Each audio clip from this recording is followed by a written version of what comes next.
Yarinyar nan fa ina ga rubuwa zan da ita. Ya za mu ringa alƙawari ita ta ringa saba mai ita ce mu zo joint nan fa mu jira ta. Sai haƙuri aboki.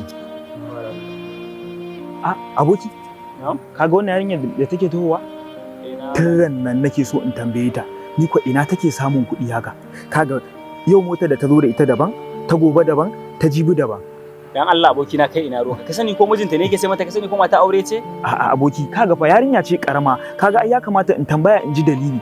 In ji ina take samu. In kuma iyayenta ne suke da kuɗi fa. Kaga ni dai yanzu bari in je in same ta. Sai na tambaye ta naji. Ina zuwa. Minti ɗaya kawai.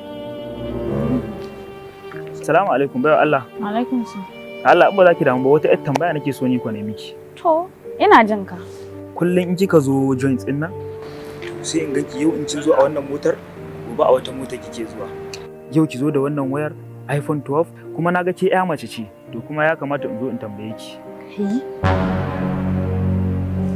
Yanzu nan zuwa kai ka tambaye ni ina nake samun kuɗi. To kai ya akai a ina ka samu fuskan da har zaka tare ni kan hanya kana tambaya na ina na samu kuɗi? Haba bai Allah daga tambaya zaki hau sama haka? Tambaya na kake yi ko? Ni kake tambaya ina nake samun kuɗi. Bari in gaya maka inda nake samun kuɗi.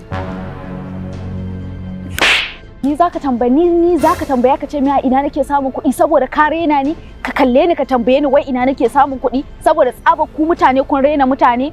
Haba bai Allah daga tambaya sai ki mare ni. Zaka bance min daga gani ko sai na Allah ka ana.